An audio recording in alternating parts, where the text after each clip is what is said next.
Amadi মাছের চচ্চড়ি করব করলা আর আলু আর কাঁচা টমেটো দিয়ে।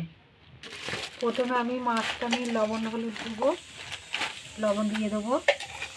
কাঁচা রান্না করব মাছটা, হলুদ দিয়ে দেবো, তখন একটু লঙ্কার গুঁড়ো দিয়ে দেবো, একটু জিরে গুঁড়ো দিয়ে দেবো, একটু সর্ষের তেল দিয়ে দেবো।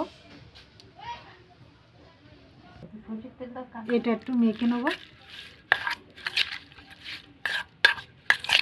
এটা মাখা হয়ে গেছে, আমি এবার উনুনটা জ্বেলে নেব। উনুন জ্বালিয়ে কড়াটা বসিয়ে দিয়েছি, কড়াতে আমি সর্ষের তেল দিয়ে দিয়েছি। তেলটা গরম হয়ে গেছে, পেঁয়াজ দিয়ে দেবো, লঙ্কা দিয়ে দেবো, কাঁচা লঙ্কা। পেঁয়াজটা ভাজা ভাজা হয়ে গেছে, কাঁচা টমেটো আলু দিয়ে দেবো।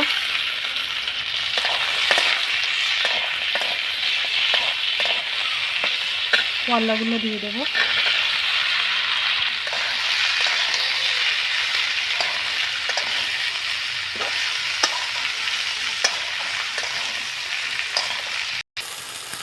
আদা রসুন বাটা 1 চামচি দিয়ে দেবো, হলুদ দিয়ে দেবো, স্বাদ মতো লবণ দিয়ে দেবো, জিরে গুঁড়ো দিয়ে দেবো, একটা টমেটো কেটে রেখেছি এটা দিয়ে দেবো। ভালো করে কষে নেব।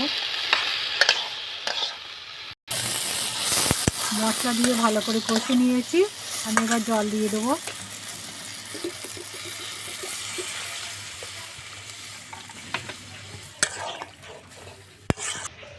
জল দিয়ে দিয়েছি, আমি এবার ঢেকে দেবো, দিয়ে আলুগুলো সিদ্ধ করে নেব।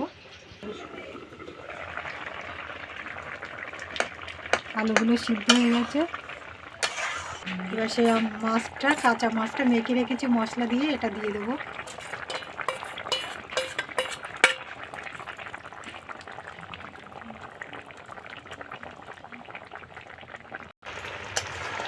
মাছটা আর একটু চচ্চড়ি করবো।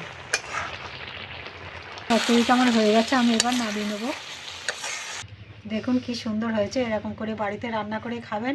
খেয়ে ভালো লাগলে আমার চ্যানেলটাকে লাইক করবেন, শেয়ার করবেন, কমেন্ট করবেন, সাবস্ক্রাইব করবেন। ধন্যবাদ।